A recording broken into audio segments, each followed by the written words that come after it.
Assalamualaikum warahmatullahi wabarakatuh.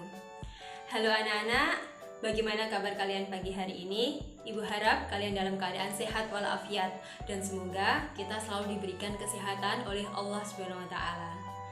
Hari ini kalian bertemu lagi bersama Bu Mita, tentunya dalam pembelajaran bahasa Indonesia.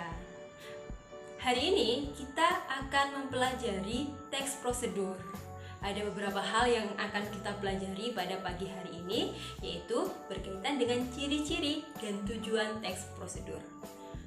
Simak baik-baik materi pada pagi hari ini dan jangan lupa siapkan alat tulis, pulpen dan buku untuk mencatat hal-hal yang penting dalam materi kali ini.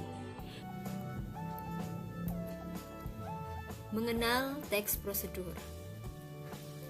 Untuk tujuan pembelajaran kita pada pertemuan kali ini adalah setelah membaca teks prosedur, peserta didik mampu mengidentifikasi 1. Ciri teks prosedur dan 2. Tujuan teks prosedur. Namun, sebelum kita membahas ciri dan tujuan teks prosedur, apa sih yang disebut dengan teks prosedur itu? Ya, teks prosedur merupakan sebuah teks yang digunakan untuk membimbing atau menjelaskan tahapan-tahapan melakukan suatu kegiatan. Sesuai dengan nama teksnya, yaitu teks prosedur, prosedur berarti tahapan kegiatan, sehingga teks prosedur ini berisikan tahapan-tahapan dalam melakukan suatu kegiatan. Di sini ada contoh teks prosedur, kita baca terlebih dahulu ya anak-anak. Cara membuat telur mata sapi. Setiap pagi, alangkah lebih baik kita sarapan agar memberikan energi lebih untuk berkegiatan. Salah satu menu sarapan yang mudah untuk dibuat adalah telur mata sapi. Kandungan gizi pada telur cukup untuk menunjang kita berkegiatan sampai siang hari. Untuk memasak telur mata sapi dengan benar, ikutilah langkah-langkah berikut. Bahan-bahan: 1. Siapkan telur 1 buah. 2. Siapkan garam secukupnya. 3. Siapkan juga mentega atau minyak goreng. Alat: 1. Siapkan kompor. 2. Siapkan penggorengan seperti wajan.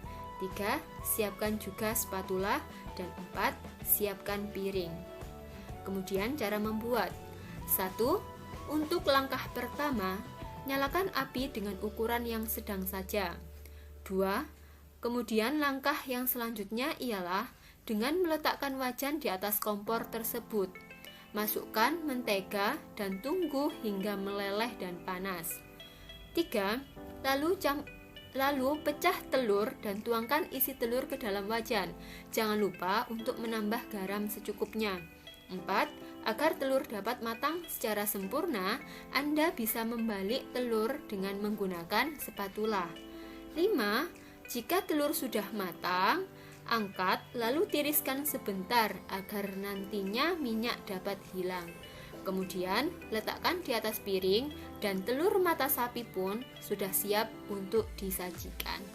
Nah, sesuai dengan pengertian teks prosedur sebelumnya, bahwa teks prosedur ini berisi tahapan-tahapan melakukan kegiatan.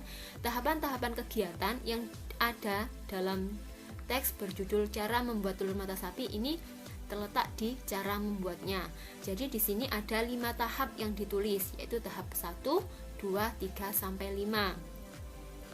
Seperti itu. Jadi teks prosedur memang berisikan tahapan-tahapan kegiatan. Nah, sekarang kita kembali ke tujuan pembelajaran kita, yaitu tentang ciri teks prosedur dan tujuan teks prosedur. Kita bahas dulu untuk ciri teks prosedur. Ciri teks prosedur ada 3. Yang pertama yaitu berisi langkah-langkah. Seperti dalam contoh teks yang sudah kita baca, ada cara membuat. Nah, di mana cara membuat ini terdapat langkah-langkah yang dimaksud, yaitu langkah-langkah mulai dari nomor 1 sampai 5, yaitu nomor 1 untuk langkah pertama, nyalakan api dengan ukuran yang sedang saja. Kemudian langkah selanjutnya ialah dengan meletakkan wajan di atas kompor dan masukkan mentega hingga meleleh atau panas, dan dilanjutkan dengan langkah-langkah berikutnya di langkah 3, langkah 4, dan langkah 5. Kemudian ciri teks prosedur yang kedua adalah adanya aturan atau batasan. Aturan-aturan atau batasan ini yang dimaksud adalah ada ukuran-ukuran tertentu yang harus dilakukan. Contohnya dalam teks sebelumnya adalah di sini bahan-bahan. Di bahan-bahan ini misalkan nomor 1, siapkan telur 1 buah. Nah, ada ukuran 1 buah.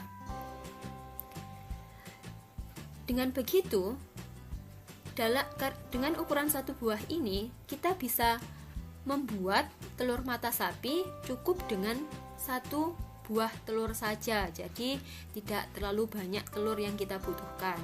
Kemudian yang nomor 2, bahan-bahan nomor 2. Di sini siapkan garam secukupnya.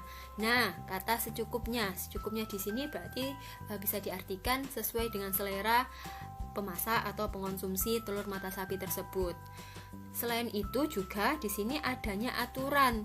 Ada aturan ini juga nampak pada langkah-langkah yang telah kita bahas sebelumnya di poin nomor 2 misalkan. Di sini ada kalimat masukkan mentega dan tunggu hingga meleleh dan panas. Baru pecah telur dan tuangkan isi telur ke dalam wajan. Nah, di sini ada aturan. Ketika kita sudah memasukkan mentega ke dalam wajan, kita harus menunggu dulu agar mentega itu meleleh atau panas. Karena kalau misalkan belum meleleh menteganya, kemudian kita sudah memasukkan telur ke dalam wajan, kemungkinan nanti langkah-langkah ini atau mungkin produk telur mata sapi yang ingin kita buat malah tidak berhasil seperti itu.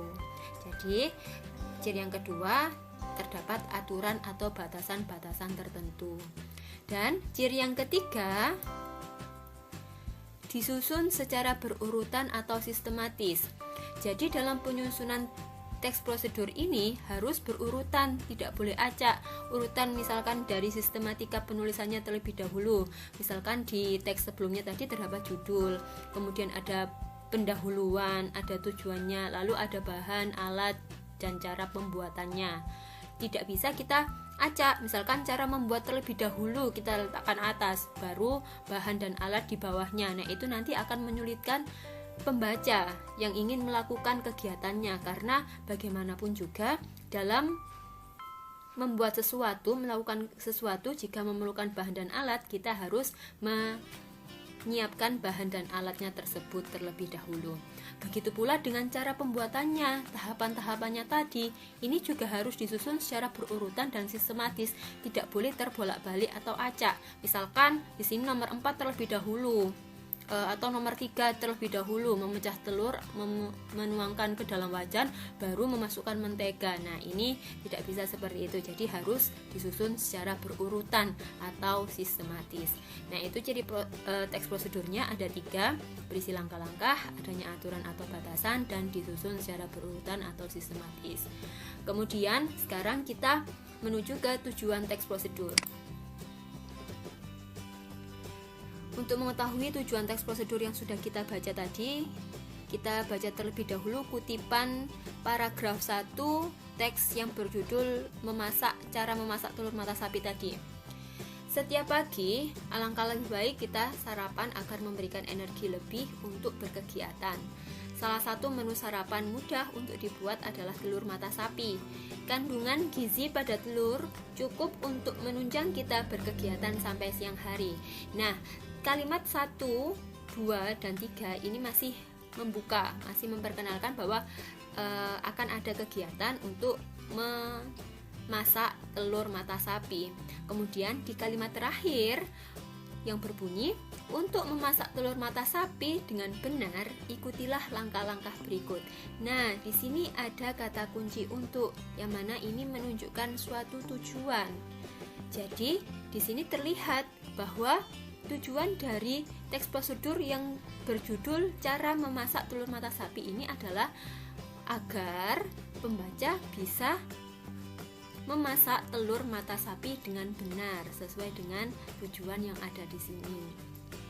Nah, dari kutipan teks prosedur berjudul cara memasak telur mata sapi di atas, tujuan teks tersebut adalah untuk memandu pembaca agar memasak telur mata sapi dengan benar. Kemudian bagaimana untuk tujuan-tujuan teks prosedur yang lainnya tentunya disesuaikan dengan apa yang dibahas di situ, kegiatan apa yang akan dilakukan. Sehingga secara umum tujuan teks prosedur adalah agar pembaca dapat secara tepat dan akurat mengikuti sebuah proses membuat sesuatu, melakukan suatu pekerjaan, dan menggunakan suatu alat. Begitu ya anak-anak ya. Nah, itu tadi mengenai ciri dan tujuan teks prosedur. Jadi, bisa kita simpulkan bahwa ciri-ciri teks prosedur berdasarkan isinya yaitu A. Berisi langkah-langkah, B. Adanya aturan atau batasan, dan C. Disusun secara berurutan atau sistematis. Kemudian, tujuan teks prosedur adalah memandu pembaca agar dapat secara tepat dan akurat mengikuti sebuah proses membuat sesuatu, melakukan suatu pekerjaan, dan menggunakan suatu alat. Nah, bagaimana anak-anak? Sudah paham dengan apa yang kita pelajari pada pagi hari ini? Jika memang ada hal-hal yang belum dipahami atau ingin ditanyakan, bisa kalian tanyakan langsung ke ibu ya, bisa melalui WA group atau langsung WA melalui nomor Bu Mita. Baiklah, itulah pembelajaran kita pada pagi hari ini. Semoga bermanfaat dan ibu akhiri. Wassalamualaikum warahmatullahi wabarakatuh.